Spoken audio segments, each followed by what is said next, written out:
9% 하락한 8억 7,600만 원의 월 평균 매매가를 기록했습니다. 전월 대비 마이너스 1.4% 하락했습니다. 또한 미 국채가 상승하면 한국 국고채 금리가 상승해 금융채인 은행채 금리도 같이 올라. 안녕하세요. 부동산의 본질을 통계로 분석하는 데이터루트 AI입니다. 이번 시간부터 부동산 시장 침체 및 집값 횡보세가 지속되고 있음에도 불구하고 한국 아파트값 대폭락이 일어나지 않는 이유에 대해 시리즈로 분석해 드리겠습니다. 2022년 4월 한국 부동산 중 서울 아파트 평균 매매가는 역대 최고가를 경신했습니다. 그런데 불과 4달 만인 8월 서울 아파트 평균 매매값은 역대 최대 낙폭인 약 33%가량 폭락해 집주인들은 패닉에 빠졌었습니다. 2006년부터 올해 3월까지 서울시에서 아파트 거래량이 많은 상위 18개 구의 아파트 월 평균 매매가를 시계열로 분석한 지표입니다. 2022년 3월 거래된 모든 면적대 평균 매매가는 13억 600만 원이었으며 불과 4개월 만인 2022년 8월 최고가에서 마이너스 32.9% 하락한 8억 7,600만 원의 월 평균 매매가를 기록했습니다. 평균 하락률이 33%라는 의미는 지역에 따라 최대 50% 가까이 폭락한 곳도 있다는 것을 의미합니다.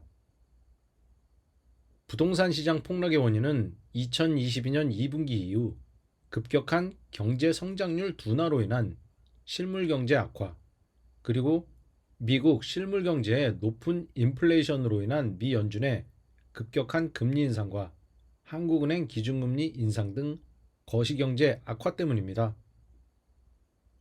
이 지표는 서울시 25개구 전역에서 실수요자 선호도 및 거래량이 가장 많은 20평형에서 30평형대 아파트 월 평균 매매가를 분석한 차트입니다.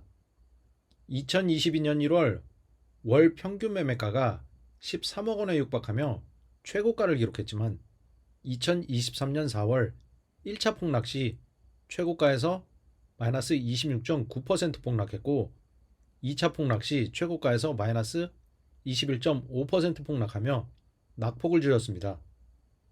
왜냐하면 부동산 시장 붕괴 우려로 정부가 2023년 1월 시행한 특례 보금자리론을 통해 한국 부동산 시장에 역대 최대인 45조 원을 공급하며 부동산 시장 폭락을 저지시켰기 때문입니다. 최근 2년간 부동산 시장 침체로 인해 부동산 전문가들의 한국 부동산 붕괴 및 대폭락 주장이 대세를 이루고 있습니다. 한국 부동산이 초토화될 수 있다는 위기감이 부동산 투자자 및 실수요자 모두에게 팽배해지고 있습니다. 한국 경제의 펀더멘탈 지표인 무역 수지와 서울 아파트 평균 매매가의 상관관계를 분석한 차트입니다. 2021년 12월부터 시작된 무역 적자는 작년 5월까지 지속됐고 이 기간 서울 아파트 시장은 급격한 침체기를 겪었습니다.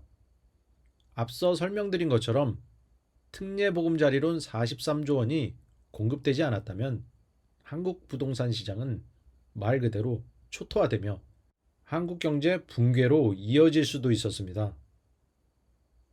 국토부 실거래가 현황을 분석한 서울시 월 평균 매매가 시계열을 보면 올해 3월 평균 매매가는 전월 대비 마이너스 1.4% 하락했습니다. 서울 아파트 시장은 실물 경제와 밀접한 상관관계를 갖고 있는데 개선되고 있는 경상수지와 무역수지로 인해 실수요자의 구매력이 회복되고 있기 때문입니다. 다만 무역 적자 폭이 다시 확대된다면 수요자의 구매력이 급격히 냉각되며 아파트 값은 다시 하락 전환할 것입니다. 2023년 최악의 무역 적자로 인해 우리나라 경제 성장률은 2020년 코로나 시기를 제외하면 2008년 글로벌 금융위기 이후 가장 낮은 1.4%를 기록했습니다. 그러나 OECD에서 전망하는 올해 한국 경제 성장률은 무역수지 및 경상수지가 전년 대비 개선되고 있음에도 불구하고 세계 경제 성장률 평균치인 3.1%보다 낮은 2.6%를 예상하고 있습니다. 그럼에도 불구하고 두 분기 연속 마이너스 성장률을 의미하는 경기 침체 가능성이 낮기 때문에 부동산 시장 폭락은 오지 않을 것입니다. 다만 한국은행 통화정책에 절대적인 영향을 주는 미국 중앙은행인 연준의 통화정책으로 인한 거시경제 위험은 항상 경계해야 합니다. 전 세계에서 가장 큰 채권 시장이 열리고 있는 미국채 거래 시장에서 미국채 금리가 지속적으로 오를 경우 대한민국 채권 시장에서 거래되는 국채 금리도 즉시 상승합니다. 왜냐하면 미국채 금리가 오를 경우 달러 가치도 급격히 오르고 글로벌 자금 시장 유동성이 급속도로 위축되기 때문입니다. 미 국채 수요가 줄어들거나 공급량이 늘어날 경우 미국채 금리가 오르고 달러 가치가 상승하며 원달러 환율은 상승합니다. 또한 미 국채가 상승하면 한국 국고채 금리가 상승해 금융채인 은행채 금리도 같이 올라 주택담보대출 금리가 급격히 오릅니다. 따라서 우리나라 주택담보대출 금리는 미 국채 금리에 종속되어 있다고 볼 수 있기 때문에 실수요자들께서는 지속적으로 미 연준의 통화정책을 모니터링 하셔야 합니다.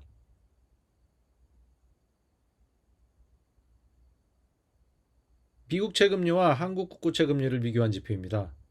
미국채 10년물 금리가 오르면 한국 국고채 10년물 금리도 오르고 은행채가 상승합니다. 주택담보대출 금리의 기준이 되는 은행채가 오르면 주택담보대출 금리도 올라 수요자의 구매력이 줄어들어 아파트 거래량 또한 감소하고 아파트값은 하락합니다. 2006년부터 올해 4월까지 국고채 금리와 서울 아파트값을 시계열로 분석한 지표입니다. 시장금리 하락기 아파트값은 상승했고 시장금리 상승기 아파트값은 하락했습니다. 미 연준의 금리 인하 시점이 점점 늦어지면서 고금리가 지속되고 있습니다. 그러나 최근 미국 소비자 물가 지수가 하락 추세로 전환하면서 9월 금리 인하 기대감은 높아지고 있습니다. 따라서 한국은행의 기준금리 인하 가능성도 높아지며 아파트값이 폭락할 가능성은 낮아지고 있고 한국 부동산 시장 대폭락은 오지 않을 것입니다. 다음 시간에는 서울 아파트 시장 이외에 전국 부동산 시장과 수도권 부동산 시장 그리고 서울 부동산 시장을 다각도로 조망하는 시리즈를 제작할 예정이니 구독과 좋아요, 알림 설정을 통해 심층적이고 종합적인 부동산 정보를 확인하시기 바랍니다. 이 영상이 도움이 되셨다면 구독과 좋아요, 알림 설정 부탁드립니다. 감사합니다.